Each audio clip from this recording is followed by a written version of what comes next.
Bienvenidas y bienvenidos a un capítulo más de Roberto Alejos Podcast. Aquí, como cada semana, empezando un nuevo año de Roberto Alejos Podcast, ¿verdad? Nuestro primer capítulo de nuestro segundo año. Así que, nuevitos, pichones, diría, aquí les fallase, ¿verdad? en el tema. Esta vez con un invitado especial, ¿verdad? Siempre buscando a los protagonistas o a las protagonistas, a la gente que está haciendo política, que está haciendo historia.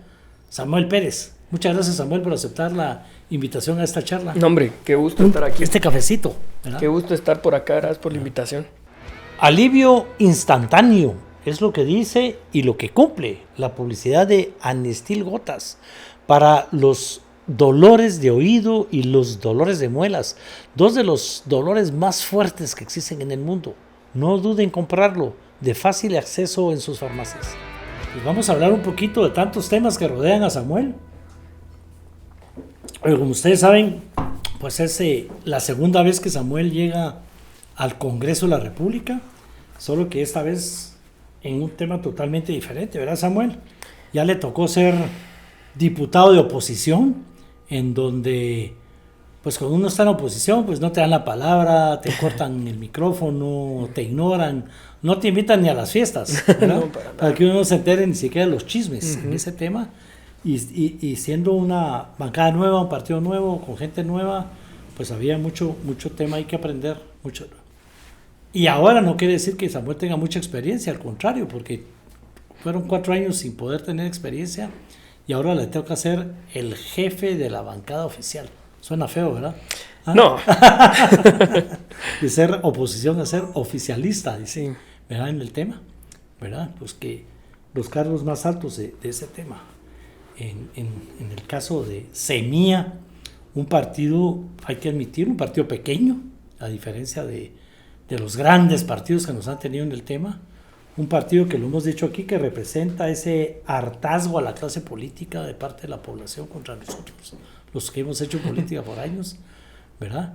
Y que llegan pues con más diputados de lo que la gente esperaba, pero en este país nunca más va a volver a haber aplanadora por la forma en que está la ley, por la forma en que se vota. Es algo que le hemos dicho aquí a todo el mundo. O sea, la gente espera pocos partidos, pierdan las esperanzas. Los constituyentes dejamos distritos electorales grandes, un método de Hon, con la idea de que las minorías estén representadas. Entonces van a haber siempre muchos partidos políticos porque, aunque sea un diputado, meten. Esa es la idea de todo el mundo. Pero se ha perdido eso, ¿verdad, Samuel? Ya no hay partidos políticos de verdad. Aquí yo creo que algo que Semilla supo vender es ese tema de nosotros somos diferentes, un partido nuevo, con ideología, pensando diferente. Y poco a poco, yo no sé, cuando entrevisté aquí a Bernardo, cuando tuvimos una charla con Bernardo, iba como 9 en las encuestas y apenas estamos a unas 3 semanas de las elecciones, y el desencanto de los demás candidatos venía para el suelo. Algo fenomenal, algo que el pueblo de Guatemala, yo creo que nos merecemos esa oportunidad. Aunque me digan semillero, la gente sabe que no soy semillero, defiendo el sistema, ya no puede más este país. Pues hay algunas cosas ahí interesantes porque yo creo que sí ha habido aplanadoras en el Congreso y nosotros en realidad estamos tratando de luchar con esa idea. La cosa es que antes había aplanadoras que funcionaban porque había dinero y corrupción bajo la mesa. Entonces venía, por ejemplo, la legislatura pasada, Yamatei, y si tenía el dinero tenía 120 votos, ¿verdad? Y era una aplanadora completa, con un montón de partidos que decían que eran diferentes, pero que eran exactamente lo mismo. Ahora no, ahora este Congreso, yo creo que algo importante es que no se maneja por mayorías absolutas que están ya todas pagadas, sino que en realidad se va llevando a cabo discusiones, en ocasiones estamos de acuerdo, en ocasiones no, y yo creo que así debería funcionar la democracia de aquí para adelante, ¿verdad? Esas son noticias positivas. La cosa sería empezar a tener como, digamos, coaliciones que tengan sustento con base en posiciones políticas, ideológicas, etcétera, y no intereses individuales o de corrupción. Eso es lo que yo creo que ahorita está cambiando. Ya, sí, yo me refería, Samuel, a aplanadoras. Antes la gente votaba y un partido se llevaba mitad más uno, o como el PAN. pasó al PAN, sí. al FRG, lo tuvo la ADC, el primer gobierno, Y claro, estoy totalmente de acuerdo, ahora son aplanadoras de otro tipo, sí, base de acuerdos, pero acuerdos... yo fui presidente del Congreso en 3 ocasiones con una gran alianza de partidos que incluso pensábamos muy distintos, ¿verdad? Uh-huh. Pero nos unía la lucha contra la corrupción en aquel entonces y por supuesto intereses de cada partido político en esa época diferente, se fue desgastando. Nosotros, yo siempre he criticado, creo que el primero fue Jimmy, hay que aceptar que Jimmy fue el primero cuando se cambia la ley, esa ley que ahora nos está dando problemas contra el transfugismo, pero tienen tantos meses para escoger a qué partido se van, ¿verdad? Sí. Fue las palabras de Mario Taracena. Sí. Y entonces ahí vino Jimmy a comprar lo que pudo, no llegó a tener mitad más uno, pero sí, de 6 diputados subió un montón, un partido que después desaparece, que ese es el problema de cuando esa base de plata, cuando ya no hay plata, ya no hay nada. Claro. ¿Sí? Y pues Yamatei tomó posesión tardísimo, ya sentado en el Congreso porque no lograba comprar los votos para formar la junta directiva, ¿verdad? Y eso pues ahí lo hemos hecho público y ese es el tema. Sí. Samuel, digamos, la primera negociación que no fue a base de plata, sino que a base de intereses, diría yo, los que estaban ahí en la UNE ya no querían seguir siendo parte del equipo Sandra porque eso les daba desprestigio, habían estado ya a la fuerza, obligados, palabras del propio Adim, de Inés que han estado aquí, la gente de partidos nuevos como Cabal, Azul, este tipo de partidos, gente como Victoria, eso hace la primera negociación para poder escoger la junta directiva del Congreso de la República con Samuel Pérez a la cabeza. El presidente del Congreso más joven, Samuel. ¿Ah? Sí, ¿verdad? Sí, eso es cierto. El más joven y el que menos tiempo estuvo. Sí, además. Son 12 récords ahí. Sí. Vamos a ver ese tema. Samuel, ¿valió la pena esa negociación? Ser presidente del Congreso, ese 14 a las 14, con todo lo que eso significó, ¿lo volverías a hacer? Es que definitivamente, pero el objetivo en realidad no era ser presidente del Congreso, el objetivo era rescatar la democracia y que hubiese transición, porque si no, es que yo creo que no hay suficiente conciencia que en realidad del otro lado sí tenían ya todo planificado y nos lo iban a decir ahí con frecuencia, que si ganaban ellos no había transición, no había cambio de mando, iban a construir una mayoría para poder poner a quien iba a presidir la república, porque el Congreso asume ahí la conducción del ejército, etcétera. Yo me recuerdo que yo llegué al teatro y me tocó firmar como presidente del Congreso. En este momento todos los mandos civiles, militares, la fuerza pública pasan a estar a cargo de Bernardo Arévalo, Karina Herrera y ya no del presidente del Congreso, ¿verdad? Porque se le tiene que delegar esa función, pero si lo tenía, por ejemplo, Sandra Jovel, estaba dispuesta a utilizarlo para evitar la transición, ¿verdad? Entonces yo creo que sí valía la pena y lo volvería a hacer las veces que sean necesarias. Muy bien, o sea, siendo consecuentes con lo que aquí hemos hablado, para todos los que nos han hablado hemos hablado de ese tema en otros capítulos de este podcast, dijimos, si ellos toman el poder, ya no se lo van a dejar a nadie, van a decir que es ilegal, o sea, cualquier cosa. Y pareciera como que había un mapa de ruta, ¿verdad? Aquí dijimos, van a dar golpe de Estado, van a intentar no reconocer las credenciales, y cabal así fue, sí. ¿Verdad? Tratar de parar el tema de credenciales, que era totalmente ilegal, sí. No es eso lo que le corresponde. Fuimos hablando de todos los temas, un capítulo que tuvo mucha audiencia, y precisamente todo lo trataron de hacer. Ahora me sorprende, llegaban con descaro a decírselos. Es que llegaban a amenazar es que ellos van envalentonados. Ajá. Ellos están, cuando llegaron, es que eso es lo curioso, cuando llegaron esa mañana del 14, ellos creían que tenían los votos, porque no sabían por dónde se les estaban yendo, porque creían que nosotros no hablábamos con todos los diputados, nos veían así que nosotros no nos juntamos con ellos, y ya teníamos nosotros un acuerdo de gobernabilidad, de gente que, por un lado, que sí está consciente que en realidad no se puede tumbar la democracia, que el país demandó un cambio, que estuvo además en las calles resistiendo a favor de eso, los pueblos indígenas, etcétera. Otra gente que llegó porque llegaron enojadísimos, porque del otro lado lo que les decían era, les ofrecían dinero, ¿verdad? Gente como Alan, Felipe, la gente del MP, Sandra Torres, etcétera. Les ofrecían por un lado dinero, pero también los amenazaban. Entonces lo que dijeron fue, yo no quiero volver a vivir otro congreso bajo amenaza, que me estén ahí diciendo que me van a inventar un caso del Ministerio Público y me vienen a traer a mí o a mi familia, ya no quiero eso, ¿verdad? Entonces salían de esas reuniones de negociación de parte del otro lado conmigo y me decían, mira, yo voy a votar por vos, porque yo no quiero amenazas. Entonces esa combinación hizo que ellos creyeran que tenían la mayoría cuando no, ya no la tenían, ¿verdad? Y eso cambió la dinámica completamente. O sea que ellos todavía estaban seguros de que la gente no se les iba a ir. Estaban confiados, sí. Estaban muy confiados y llegaban ahí envalentonados a decirnos esas cosas, ¿verdad? No los vamos a dejar tomar posesión. No los vamos a dejar tomar Porque posesión. Porque la intención era no dejar tomar posesión ni a la bancada. Pero mira, nosotros en realidad lo que pasó el 14, nosotros lo veníamos planificando por lo menos un par de meses antes. La bancada Semilla regularmente es mucho más, a lo mejor más agresiva en sus posiciones, y así hemos sido siempre, ¿verdad? Ahorita pues nos toca jugar un rol de bancada de gobierno, pero digamos siempre tenemos ahí planificadas algunas cosas. Pero ese día teníamos 3 escenarios. Uno que era completamente irreal, que era nos dan posesión, todo en orden, credenciales bien, etc. El segundo escenario, que fue el que pasó, que fue nos dan posesión pero sin bancada ni partido, y eso impedía que lográramos ganar la junta directiva por la ley orgánica. Y el tercer escenario era mucho más radical, que era ya ni siquiera los dejamos tomar posesión. ¿Qué podía pasar? ¿Qué fue lo que le pasó a Julio Héctor, por ejemplo, en el primer momento? Y para ese escenario teníamos otra estrategia mucho más agresiva, que fue la que no utilizamos. El segundo fue el que pasó y cuando llegamos ya estaba todo coreografiado. Yo ya sabía quiénes tenían que subirse en qué momento a la junta directiva. Es decir, nada fue improvisado, ¿verdad? Teníamos un objetivo claro que logramos cumplir, pero no podíamos improvisar ese día. Ah, bueno, perfecto. Eso es pues, una buena noticia.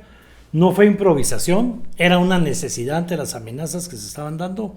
Bueno, corroboramos lo que aquí hicimos público, les ofrecían plata, los amenazaban que los iban a meter presos, sí. Que el MP estaba del lado de ellos, sí. Que algo les iban a inventar o algo les iban a revivir de todo lo que había. Además, sí. Ajá. Que también seamos honestos, sí. De que había material ahí para asustarlos y se les revirtió. Sí, ¿verdad? Correcto. Aquí lo vinieron a decir, nosotros ya no queríamos estar de ese lado oscuro donde a la fuerza estábamos en ese tema, son temas totalmente distintos. No es que de la noche a la mañana sean vueltos santos, no, pero también salirse de ese lado es el barco que se hunde versus subirte al nuevo barco. Sí, correcto. Sí. Y lo que pasa es que hay que recuperar el debate político y la disputa política, ¿verdad? Que esa es legítima en la democracia. El problema es cuando se mete el Ministerio Público de Consuelo Porras a ya no jugar política, sino que ya es guerra, ¿verdad? Y lo que dice es, bueno, a mi enemigo lo elimino y lo meto a la cárcel o al exilio, ¿verdad? Nosotros tenemos todavía gente en el exilio y eso no debería pasar en ninguna sociedad democrática, ¿verdad? Y eso es lo que creo que nadie quiere volver a vivir, ni siquiera los políticos tradicionales, ¿verdad? La gente que antes nos pasaba el planador en contra y que decidió ahora estar de este lado porque en realidad ya nadie quiere persecución política desde el Ministerio Público con amenazas a la familia. Nadie quiere eso, ¿verdad? No, nadie se quiere ir, digamos que en el pasado te ibas al exilio porque si no te mataban, y de repente te mataban de la noche a la mañana, pues no lo esperabas. Ahora es un estrés horroroso, ¿verdad? Me van a meter una demanda, me van a meter un juicio, me van a hacer una orden de captura, me van a inventar algo, porque sí ve todo, es una persecución desde que judicializamos la política. Entonces la dictadura que se han cooptado el Estado trabajan por ese lado. Sí, ¿verdad? Y lo único que falta es que ya no matan a la gente, ¿verdad? Pero igual la torturan porque estar preso en esas cárceles, claro. Así es. Solo regarte a la bola que te van a ir a capturar. Hay gente que duerme vestida. Claro. Eso ha ido bajando un poco. Sí. Hay gente que dormía vestida pensando que en cualquier momento llegaba el MP a las 6 de la tarde a hacer su allanamiento y llevárselo. A mí me llamaban ya el último mes, previo al 14 de enero, los últimos 2 meses, todos los domingos yo recibía llamada. Mira, mañana van a ir a capturar gente, decirles que no duerman en su casa. Era una cosa horrible, ¿verdad? Vivir con esa psicosis no es sano para nadie, ¿verdad? Es terrible. Yo espero que el presidente Cerezo me acepte un podcast para contar lo que se vivía el primer gobierno. En el primer gobierno hay golpe de Estado. Sí, que además tuvo varios, ¿verdad? Sí, tuvo un montón de intentos de golpe de Estado. Los diputados dormían con la pistola bajo la almohada porque si todos sabían que se los iban a traer, no era para llevárselos presos, ¿verdad?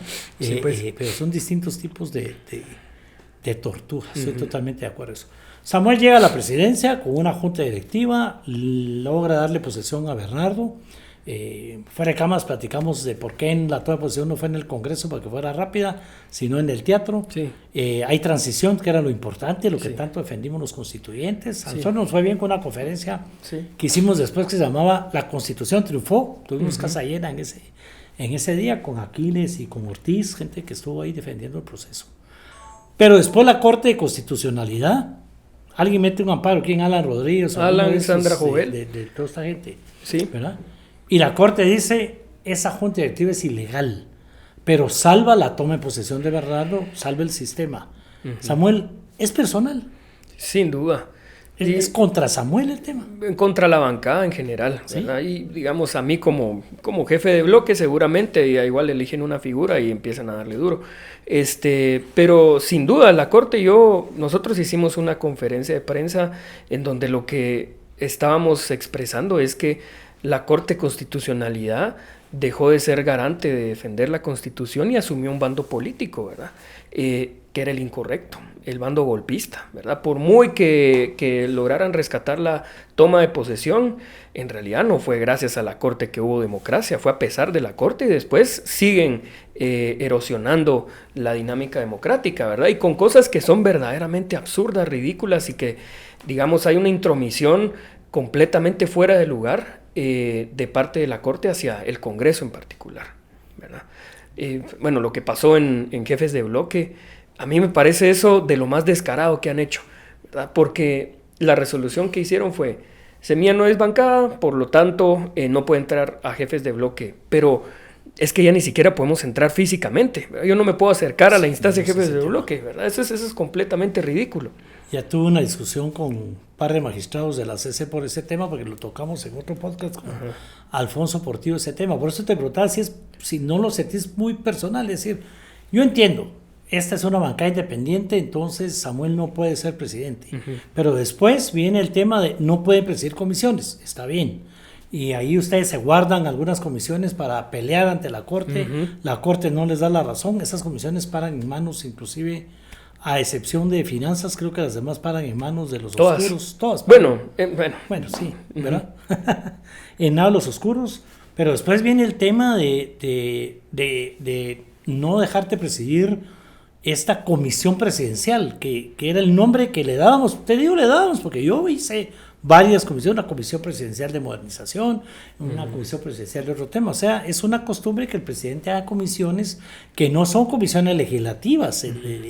Cualquier reunión, si hagamos una comisión aquí en el barrio para componer esta cuadra, o sea, ese es un nombre que se le da, que no tiene nada que ver con el tema legislativo. Sí. Se llama comisión presidencial. En este caso creo que ni se llamaba comisión, no. Pero no te dejan presidir esa tampoco. Yo no la presidía tampoco. Ajá, Definitivamente es personal de parte de la Corte, porque era una mesa de trabajo, como en la función de cualquier diputado que pueda hacer una mesa de trabajo.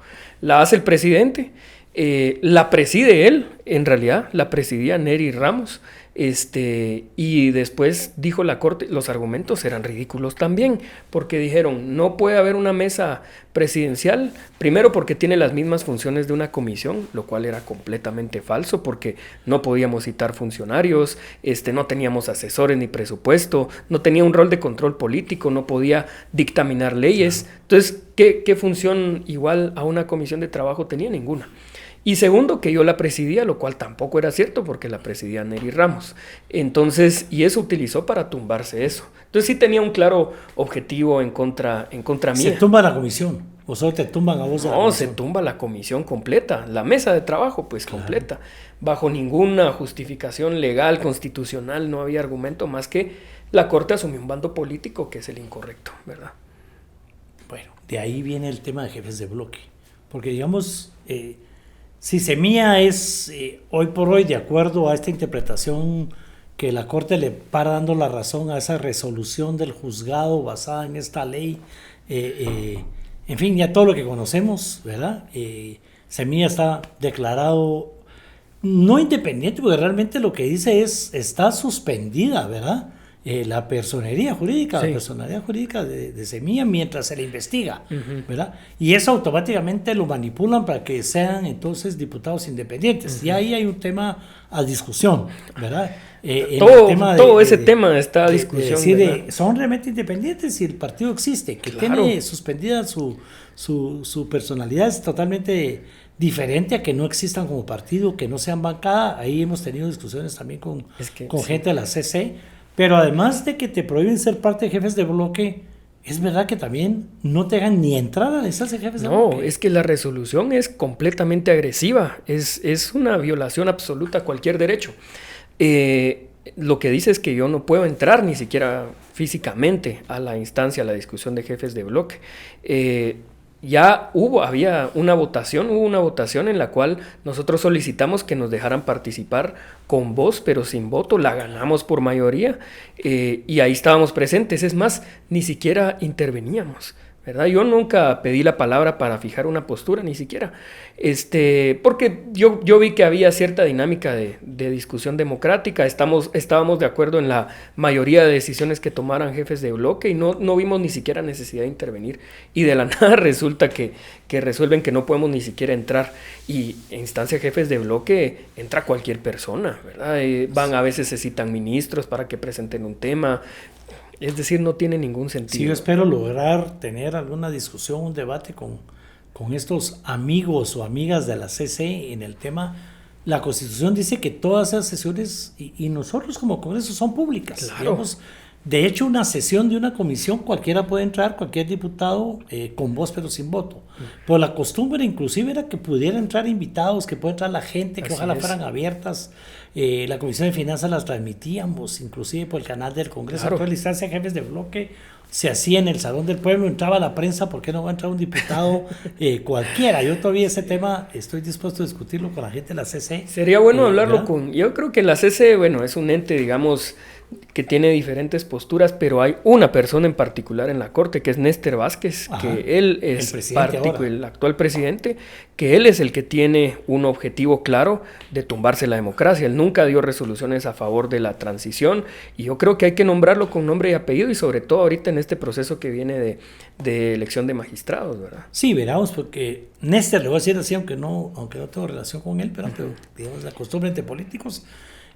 Todo el mundo sabe que él tiene un grupo de abogados que está buscando el tema. Vamos a platicar de eso más adelante, no hoy, porque sí es un tema que merece que lo toquemos a profundidad, porque si no cambia, porque aparte de que doña Consuelo está haciendo lo que está haciendo, hay que reconocer que para hacerlo tiene que tener la complicidad de jueces y magistrados. Sin duda. Y eso hay que cambiarlo. Y así como están las cosas, los grupos, y es un tema que me consta, los grupos siguen operando. Quienes han operado, estos grupos están operando, siguen teniendo la misma fuerza, el mismo poder, y el presidente de la Corte es uno de ellos. Sí, ¿verdad? sí, y asociado con un grupo radical, ¿verdad? De gente que enemiga de Guatemala y de la democracia, que muchos estuvieron ahí articulándose para dar el golpe.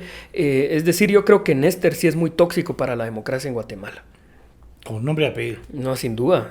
Es que yo creo que hay que hablarlo claro, ¿verdad? Porque si no, la Corte pareciera un ente homogéneo que tiene posiciones 100% consensuadas, y la verdad es que no es así. Hay una persona particularmente dañina. Que está ahí en el tema, y los otros 4, 2 a veces de un lado, 2 del otro, se mantiene la balanza. Digamos que eso es normal. Que son más democráticos en el tema. Correcto, ¿verdad? sí. Uno y uno que son más ahí a favor de mantener el sistema.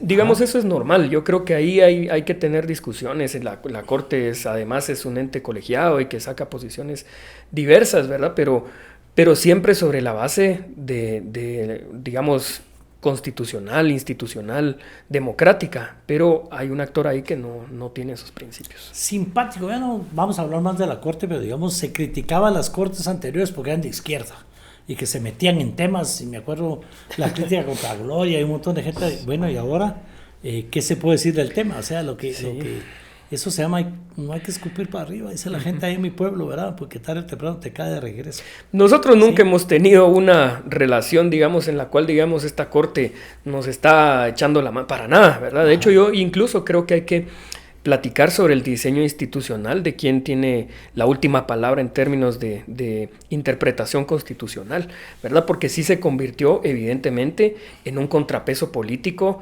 político y no debería ser así, ¿verdad? Porque no es un poder del No Estado. fue esa la intención de los constituyentes y lo tenemos que admitir, metimos las patas, o sea, sobre todo en el tema del amparo, urge las reformas a la ley de amparo y bueno, el apodo de la Corte Celestial hasta les gusta porque en eso se volvió.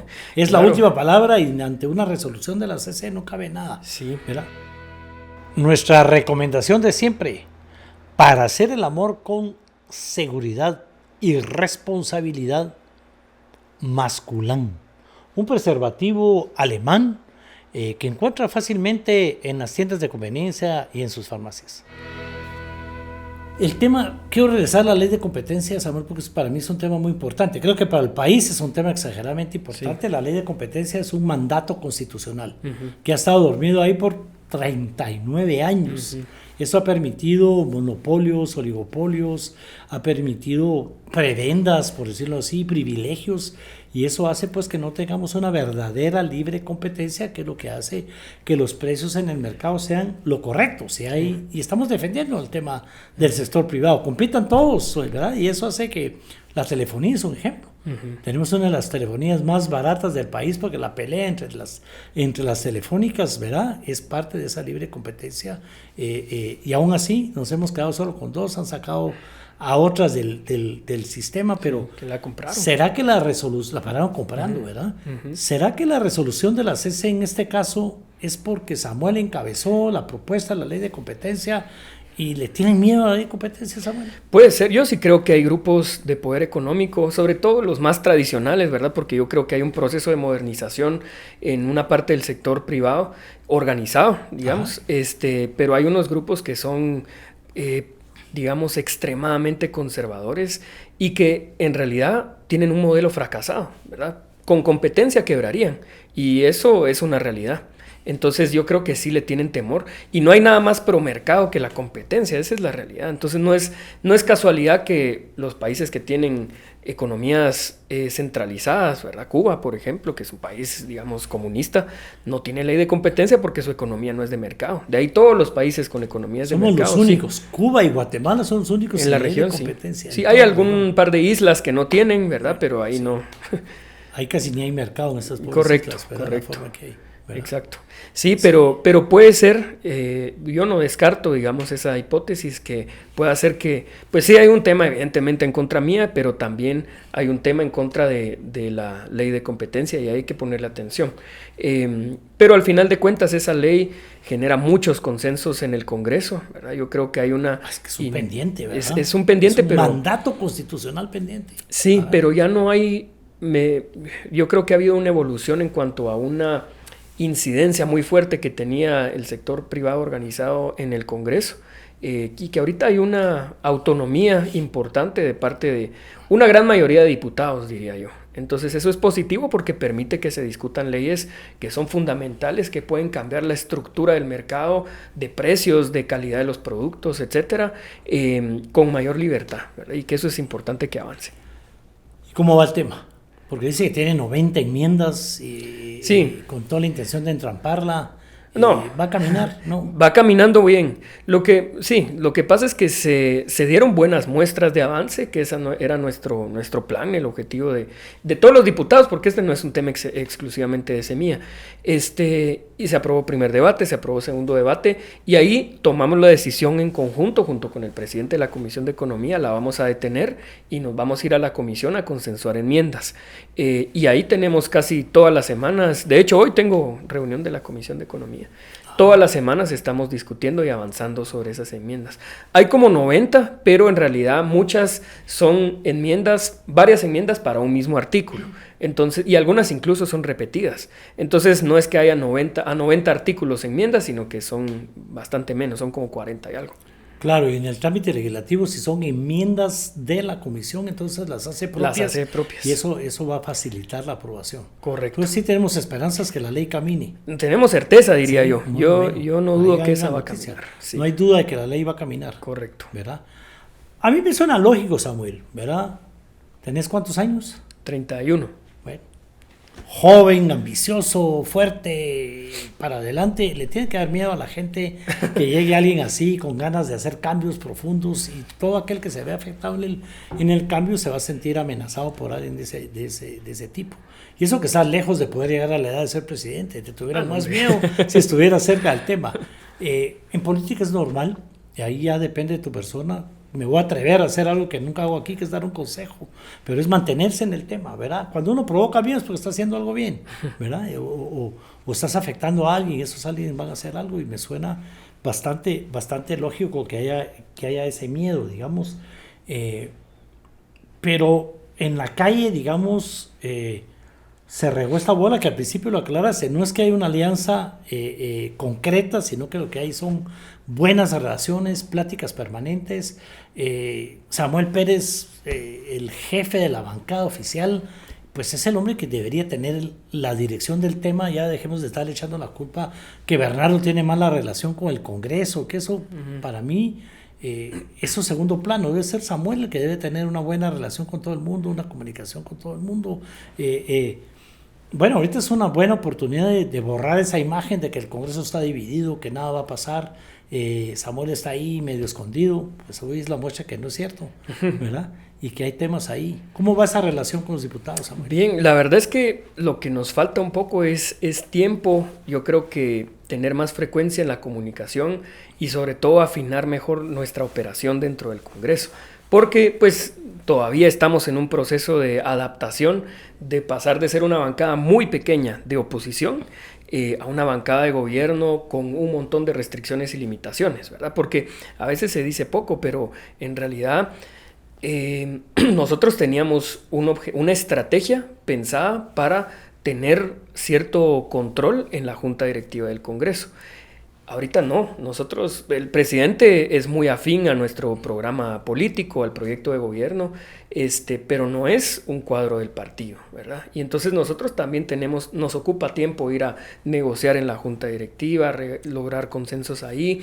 En instancias de jefes de bloque ni siquiera podemos opinar. No tener bancada en realidad sí es un daño importante, entonces tenemos que reestructurar la estrategia en función de la realidad que tenemos en este momento. Por otro lado, es difícil porque como hay bloques legislativos, yo diría que una buena parte de los bloques legislativos están fraccionados y divididos. Sí. No es que uno llegue y hable con solo jefes de bloque, sino que hay que hablar con cada jefe de facción. Hay algunos bloques que son 4 diputados y tienen 4 facciones, ¿verdad? Entonces es muy complicada la operación, ¿verdad? Con Semilla pueden hablar conmigo y esa es posición de la bancada, ¿verdad? Pero de ahí es muy difícil, ¿verdad?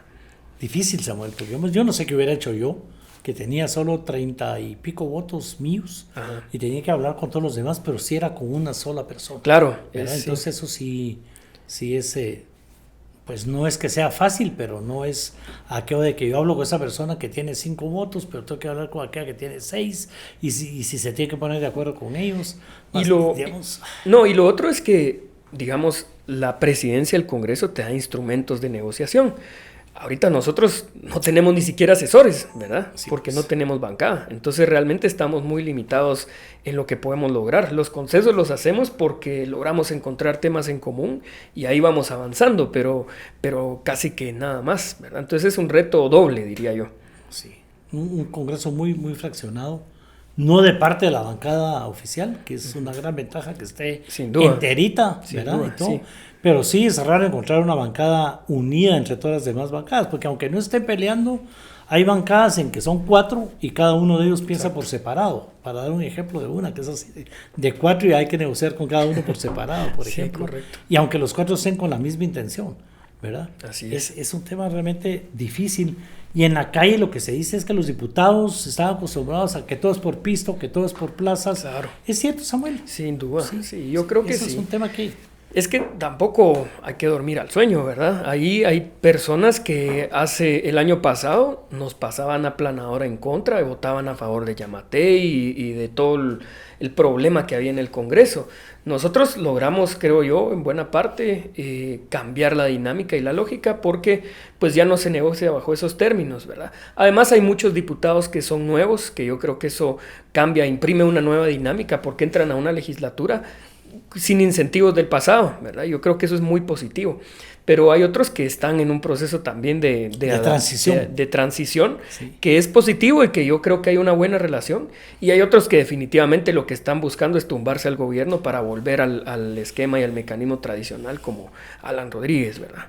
Bueno, sí, ahí digamos que los mismos que hablamos al principio, que estuvieron citando a los diputados para meterles miedo, que no votaran por Semilla en la primera junta directiva, ellos siguen muy aliados, siguen muy en su pacto y su proyecto es desgastar al gobierno como mínimo. De ahí en adelante, si pueden votarlo, lo votan para poder mantener el poder que tenían antes en obras, en plazas. En todo. Y yo creo que también están dando su batalla final y van a utilizar todos los instrumentos que tengan, no importa cuáles sean, y eso hay que tenerlo claro porque ellos ya perdieron, en el tiempo ellos ya perdieron, ¿verdad? Lo que pasa es que todavía no se ha concretado eso, ¿verdad? Pero, por ejemplo, el gran instrumento que tienen ahorita, que es el Ministerio Público. Yo estoy confiado que vamos a lograr tejer consensos de nuevo para poder hacer la reforma a la ley del Ministerio Público y poder sacar a Consuelo Porras de ahí y que deje de torturar al pueblo de Guatemala. Pero aún así, si no se lograran consensos en este periodo, ella tiene una fecha de caducidad, ¿verdad? Ella tiene que salir del Ministerio Público en 1 año y meses y ahí lo pierden todo, ¿verdad? Ahí lo pierden todo, yo creo que lo tienen claro y por eso están tan desesperados. Desesperados, ¿verdad? Correcto. Ya no va a poder usar el búnker. Ya no va a poder usar el búnker. O sea, bueno, aquí le llamamos el closet, el búnker, pues realmente era una caleta. Era una caleta, sin duda. Pero te tardaste en sacarlo al público. Sí, porque estábamos recogiendo todavía pruebas, mandamos a pedir información a todas las instituciones donde se tiene que pedir autorización para alterar patrimonio y queríamos presentar un caso, pero después empezó a haber rumores sobre si había ahí algo y dijimos, bueno, mejor vamos a sacarlo de una vez para evitar cualquier especulación. O sea, le iba a armar un caso en contra de ellos por haber no cumplido con el tema del patrimonio. Era un caso y además una estrategia de comunicación muy contundente, pero pues no queríamos dejar espacio a dudas. Yo escuché el rumor un día y al siguiente día inmediatamente armamos una conferencia y hicimos todo lo que había que hacer. Todavía, de hecho, seguimos recibiendo informes, estamos ampliando la denuncia en la Contraloría, en el Ministerio Público, etcétera, ¿verdad? Bueno, ese tema de las instalaciones del Congreso también es otro relajo. Yo tenía años de no ir. Acabo de ir ahorita a grabar ahí un articulito por el Día de la Constitución que nos invitaron. Todavía no entiendo todas las reformas que Alan Rodríguez hizo. Paredes que votó, amplió, o sea, de aquella humilde oficina al presidente del Congreso ahora es un laberinto enorme. Es una cosa, yo todavía no entiendo. Sacaron las taquígrafas, entran por otra puerta. Es un tema difícil, 22 edificios. Yo creo que ya va por 24 edificios el Congreso. Sí, hombre, terrible. En alquiler para darles oficinas, los diputados no las devolvieron. Es un tema difícil, pero Samuel, regresemos a un tema importantísimo, la ley del Ministerio Público. Pues no podemos dejar de hablar del Ministerio Público de doña Consuelo. Sí. ¿Qué pasó ahí? O sea, a mí, yo sentí que, no sé, por rato sentí que el presidente realmente no quería pasar la ley, que era solo tirar la brasa a los diputados, o falta de asesores, de estrategia. Los diputados se quejaron tanto, de hecho, perdieron ustedes amistades grandes que tenían ahí de aliados o de aliadas, para hablar en concreto, de una diputada, Evelyn, era una gran amiga de ustedes, y por ese tema de esa ley que no llegó, ya se volvió prácticamente una diputada en oposición. En fin, hay temas que hay que tocar. ¿Qué pasó con la ley? Sí, bueno, hay muchas cosas ahí que hay que ver en retrospectiva, ¿verdad? Pero en realidad yo sí creo que jugó el temor, fue una variable importante ese día, ¿verdad? Y hay que hablar claro que en realidad no es que haya habido una oposición directa a la ley. Hay una gran cantidad de diputados que, así como en el 14 de enero querían liberarse de esas amenazas, todavía quieren liberarse de Consuelo Porras, ¿verdad? Pero hay muchos temas. Ese día había amenazas de movilización y eso le metió mucho temor a varios diputados. Me lo dijeron, mira, yo apoyo, pero hay un sindicato que llegó. Nosotros salimos a mediar para que se retirara, se retiró, pero ya algunos se habían ido. Otro tema fue que el Ministerio Público sí llamó gente ese día, ¿verdad? Estaban completamente desesperados también. Llamaron a alguna gente, a algunos diputados, y les dijeron: aquí hay un caso y ahí mejor ni lleguen.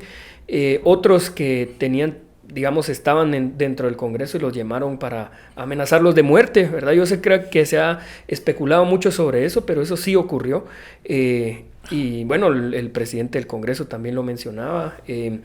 Y yo creo que hubo ahí varios temas, ¿verdad? Pero en realidad no es que haya habido una posición contundentemente en contra, sino que de una posición de no llegar ese día para poder repensar un poco cómo le vamos a entrar. A diferencia, por ejemplo, de un estado de excepción que mandó el presidente unas semanas atrás, donde ahí llegaron los diputados, se posicionaron en contra, expresaron sus argumentos. Aquí no llegaron, ¿verdad? Por este tema. Sí, o sea que el tema de no me enseñaron la ley, no me pidieron el voto como debe ser, me trató mal la secretaria del presidente, es más una excusa al miedo que tenían por las llamadas, las amenazas. Yo creo que hay algunos que tienen algunas justificaciones, tienen que armar una narrativa para justificar por qué motivo no llegaron ese día, donde había una demanda importantísima popular, diría yo, para ese tema, y que sigue habiendo, ¿verdad? Hay otros que yo creo que tienen dudas legítimas, ¿verdad? Ajá. Sobre si esa debería ser el camino, la reforma que debiésemos tener. O hay otras, ¿verdad? Hay otras alternativas. De hecho, hay incluso una iniciativa que todavía está en discusión, diferente a la que mandó el presidente Arévalo.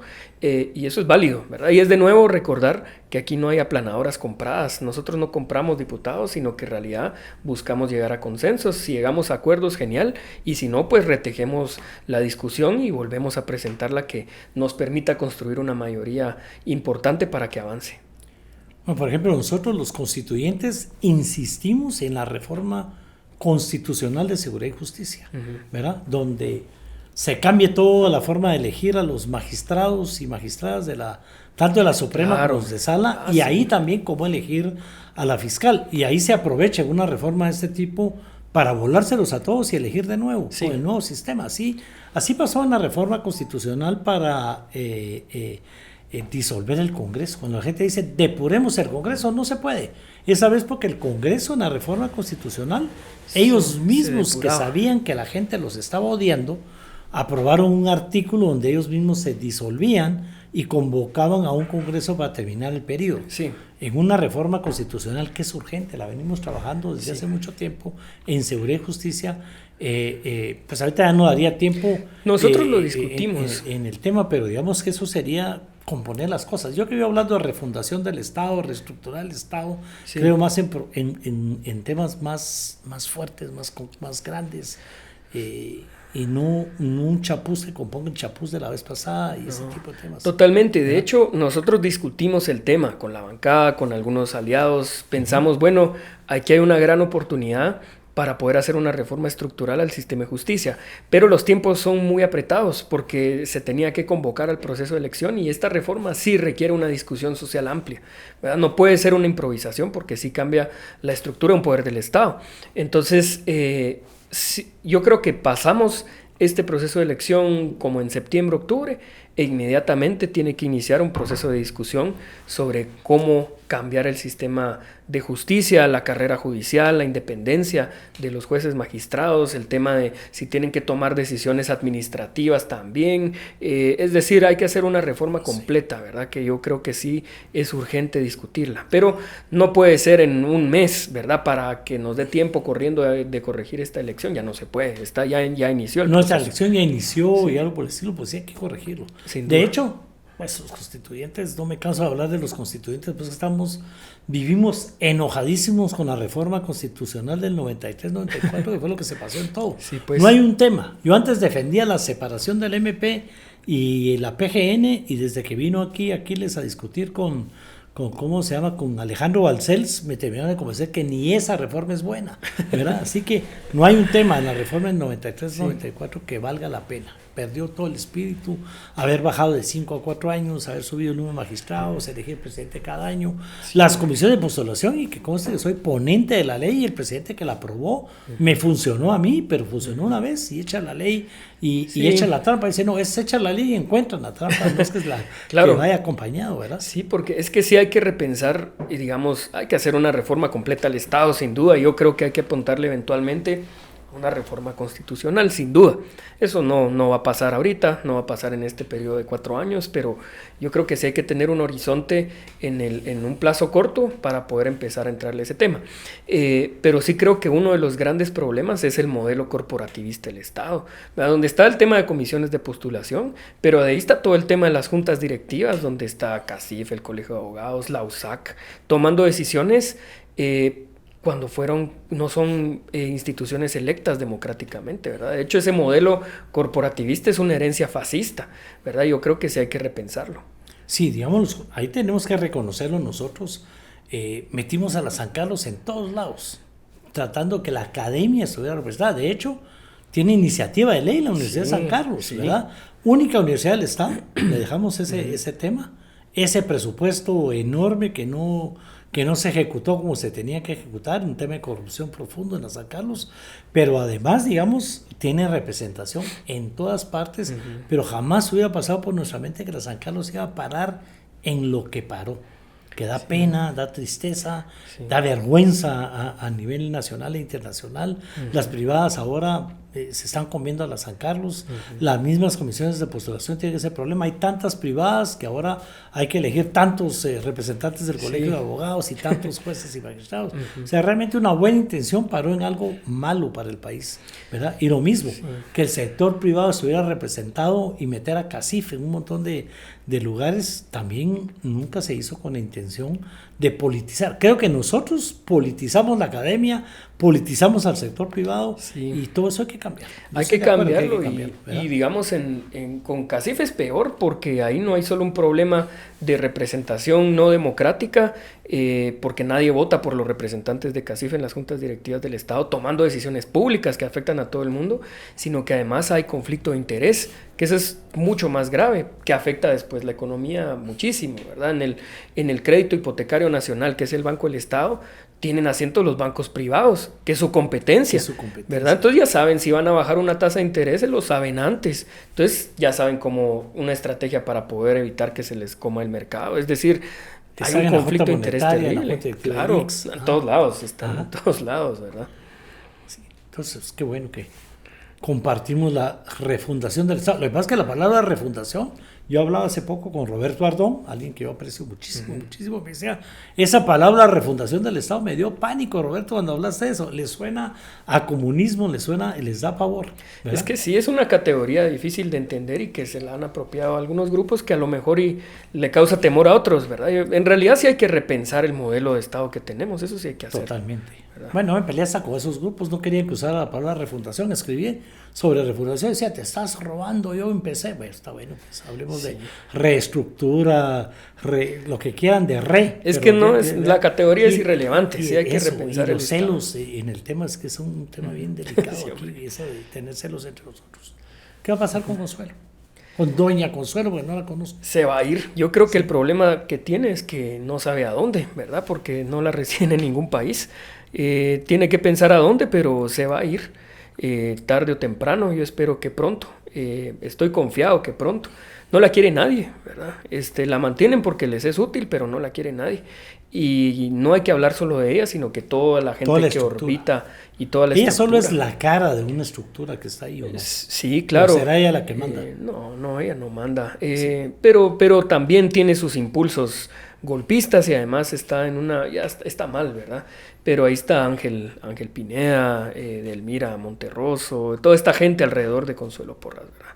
El mismo Curruchiche no digamos. Y un montón de fiscales y aliados a un montón de jueces y magistrados que han decepcionado tanto por esa complicidad que hay. Sí, correcto. ¿Verdad? Pero ¿qué toca?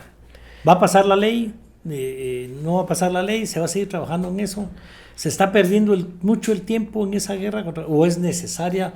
Porque si no se hace esa guerra, ella va a parar votando al Estado y el grupo que la representa. Es que ella es la enemiga número 1 de Guatemala, no es la enemiga número 1 del gobierno, es una enemiga del país, y eso está clarísimo, ¿verdad? Así como, y ahí hay temas, obviamente a nosotros nos afecta como partido, como gobierno, etcétera, pero el hecho de no tener un ministerio público independiente significa aumenta la criminalidad común, la violencia en el país, la impunidad en general, ¿verdad? Eso no puede seguir así. El Ministerio Público es demasiado valioso como para que lo tengan los golpistas y criminales capturados. Entonces sí hay que recuperarlo. En este momento es complicado decir si tenemos mayoría para esa reforma. Yo creo que sí nos requiere un proceso de discusión que nos va a llevar todavía un poquito de tiempo y consensos, pero sí hay una intención de una mayoría del Congreso en que ella no continúe ahí. Todavía hay que encontrar la forma. Con esa yo no tengo en este momento tanta determinación como por ejemplo en la ley de competencia, pero sí estoy seguro que vamos a encontrar una ruta para que suceda pronto, ¿verdad?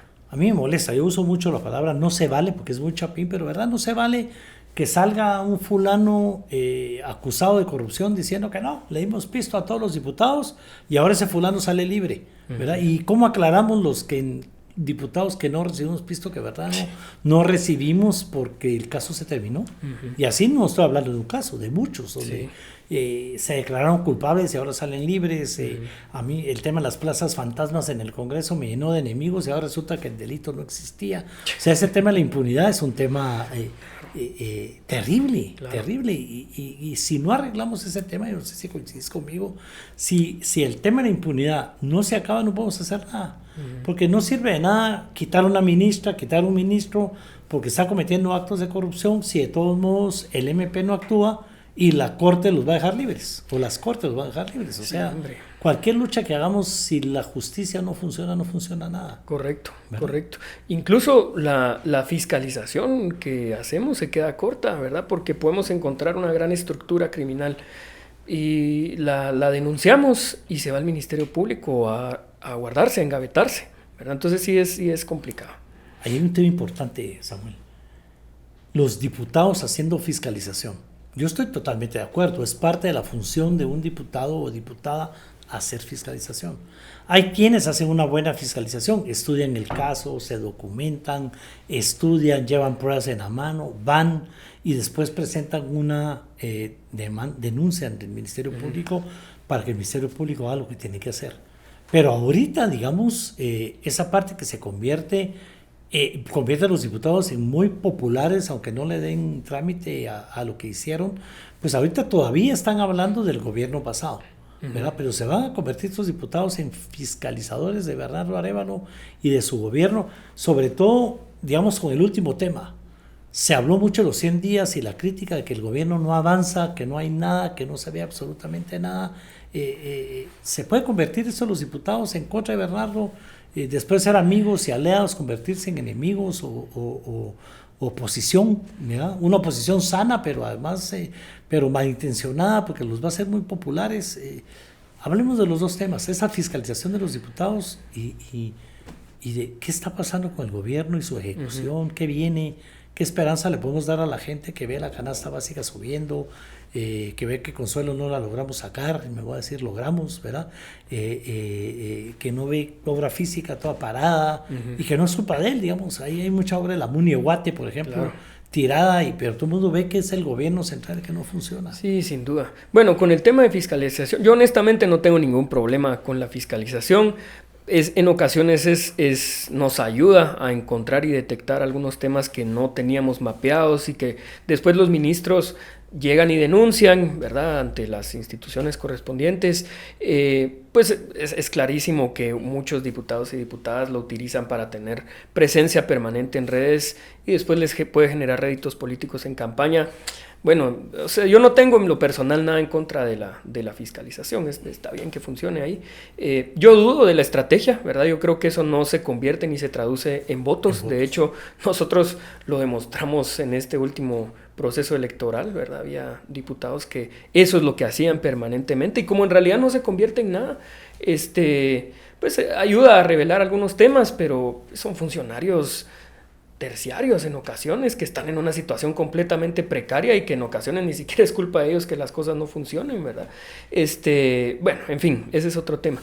Pero yo creo que sí hay que reconocer y hay que ser suficientemente autocríticos para saber que el gobierno tiene que mejorar su comunicación, ¿verdad? Porque hay un montón de cosas pasando. Por ejemplo, el Ministerio de Educación lleva 4,000 escuelas remozadas y están muy bonitas, quedaron muy bien, ¿verdad? En los municipios en donde están en condiciones de pobreza o pobreza extrema que ningún gobierno en el pasado había llegado a remozar porque no tenía un pacto con los financistas o no le respondía a algún diputado que le pagaba, cosas así. Aquí como llegamos con completa independencia podemos ir a invertir en donde están los municipios más pobres del país, donde más se necesita presencia del Estado. No la vemos, ¿verdad? Físicamente tenemos que mejorar la comunicación y así pues podemos ir no solo dando resultados, sino que mostrándolos. Y eso estamos conscientes de ese tema y yo creo que va a ir mejorando a medida que vamos avanzando en el tiempo. O sea, sí va, digamos, sí hay obra durante estos 100 días, pero no se ha sabido comunicar. Sí. ¿Verdad? Sí, ese es probablemente un problema. Sentir. Sobre todo cuando había sido una campaña extremadamente mediática, ¿verdad? Entonces cambiar del proceso de campaña al proceso de gobierno, donde se baja muchísimo la comunicación constante, yo creo que ahí hay un error que tenemos que corregir y estamos conscientes de eso y estamos trabajando en eso. Muy bien, porque entonces sí hay obra en estos 100, bueno, ¿cuánto va? 100 y pico días ya. 100 y ya no pico vamos a hablar días, de los 100 días. Yo creo que hay que romper ese esquema de los 100 días. Sí, hombre, 100 días son 3 meses y en 3 meses, bueno, en el Congreso ni siquiera han firmado contratos muchos asesores en esos 3 meses por el cambio de personal y todo lo que se da y ya queremos resultados en los 100 días de gobierno. Sí. ¿Verdad? Y entonces esa mala imagen, ese desgaste, pero sí es un tema de comunicación, sí hay obra. No, sin duda, y además yo creo que hay algo muy valioso en los gobiernos democráticos como el gobierno de Semilla, y es que hay una escucha permanente de las demandas sociales y del pueblo de Guatemala. Escuchar una indignación por el caso de una mala utilización de recursos de parte de una ministra y que haya una destitución después, eso no pasa en gobiernos autoritarios, corruptos, golpistas, antidemocráticos, pasa en gobiernos como el de Semilla. Y eso es muy valioso, son cosas a lo mejor que parecen muy pequeñas, pero que son enormes en términos de democracia.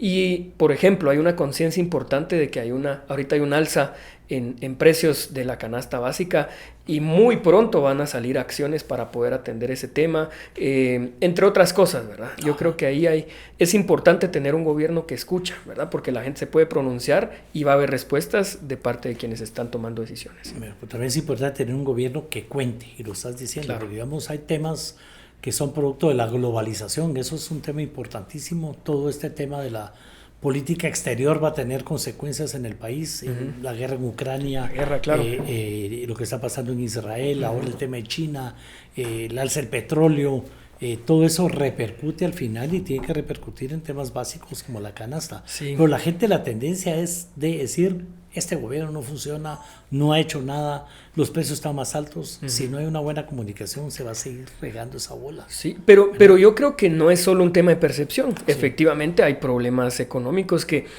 países como Guatemala, con el tamaño de su economía y con el modelo económico que todavía tenemos, tienen muy poca incidencia, ¿verdad? En realidad Guatemala no puede incidir sobre los precios internacionales del petróleo, sobre el precio de los commodities que exportamos, etcétera, ¿verdad? Entonces, pero eso no quiere decir que no se puedan tomar acciones desde acá, por lo menos para mitigar el impacto en las familias guatemaltecas.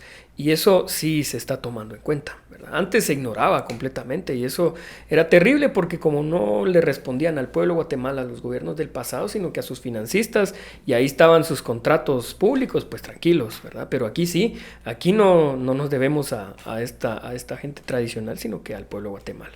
Ni a los financistas, ni a los grupos de presión. No es que no hay. ¿Verdad? No hay. El crimen organizado que ha tenido un poder impresionante en el país y nadie lo ve. Samuel, nadie vive las amenazas que uno vive cuando es funcionario, como las que estás contando, que son constantes, permanentes, sí, hombre. Entre políticos, pero también gente de afuera. El narcotráfico, el crimen organizado, tienen sus manos adentro del Congreso, adentro de las estructuras de gobierno, municipalidades, gobernadores, consejos de desarrollo, y eso la gente no lo sabe, no lo vive, ¿verdad? Sí. No, sí está en todos lados absolutamente y las amenazas son permanentes y sobre todo ahorita que realmente les queda muy poquito a los del pasado, yo creo que ahorita sí pues se van a intensificar, ¿verdad? Bueno, ese es un tema importantísimo porque lo ha repetido muchísimas veces nuestro invitado el día de hoy, ¿verdad? Les queda poco tiempo, ¿verdad? Tarde o temprano. Doña Consuelo, ¿se va ahorita o se va cuando termine su periodo? Pero de que se va. Y de que eso no se vuelve a repetir, no se vuelve a repetir. Así es. Los diputados del pasado que siguen haciendo de las suyas, tratando de hacer de las suyas porque no pueden, pues ya no van a ser reelectos, sus partidos van a ir desapareciendo si se logra cambiar el sistema, ¿verdad? Y todo la idea es ir encaminando hacia un cambio. Yo siempre he estado muy esperanzado en el futuro de corto plazo del país, porque además yo lo he ido viviendo, ¿verdad? Hay un proceso de politización importante de mi generación para abajo, diría yo que con más intensidad, y lo podemos ir viendo incluso cuantitativamente. Antes la oposición éramos 7, 8 diputados y mucho en el Congreso, y después ganamos gobierno, ¿verdad? Y ahorita tenemos una cantidad importante de apoyos en el Congreso. Eso era impensable, ¿verdad? Teníamos una tendencia de deterioro terrible en el Congreso, y ahorita yo creo que lo único que queda es ir creciendo, llenando de espacios de gente verdaderamente preocupada por las necesidades de la gente en espacios de toma de decisiones. Bueno. ¿A Samuel a intentar llegar a ser presidente del Congreso? Pues no es algo que me obsesione para es algo que te obsesione. No, mi objetivo, como dije antes, no era ser presidente del Congreso, sino que permitir que hubiese democracia en el país y que hubiese transición. Nosotros no estamos ahí para buscar figurar o por ocupar puestos para nada. Nuestro objetivo es cómo permitimos condiciones para dar resultados al pueblo de Guatemala, y ahí vamos a estar. Si se dan consensos está bien, si no se dan consensos no es algo que nos obsesione, ni a mí en lo particular, así que tranquilo. Samuel Pérez tiene muchos seguidores en redes sociales, mucha gente joven. ¿Un mensaje para terminar, Samuel? Pues no, de ánimo. En realidad de agradecimiento por el apoyo, ¿verdad? Porque en realidad nosotros no tenemos respaldo de financistas tradicionales ni ese tipo de cosas, sino que más bien de la gente en la calle, y eso es lo que nos motiva a seguir adelante todos los días a pesar de todas las amenazas y casos, etcétera. Muy bien. Bueno, pues para ustedes no se vale, como digo siempre, que no se quede hasta el final, o es decir, que haya llegado hasta este final y haya escuchado pues esta charla con Samuel Pérez, ¿verdad? El jefe de la bancada, aunque no les guste a muchos, es una bancada, ¿verdad? Es el jefe de la bancada oficial de la bancada Semilla en el Congreso de la República, el presidente más joven que ha tenido este Congreso, este país, el presidente del Congreso más joven que ha tenido este país, y alguien que va para largo porque está muy joven, ¿verdad? Lo dijimos ya en otras entrevistas, tiene mucho futuro, y pues no se vale que no estemos en contacto con él, que no estemos analizando como país. Nos vemos, esperamos de verdad que hayan llegado hasta aquí.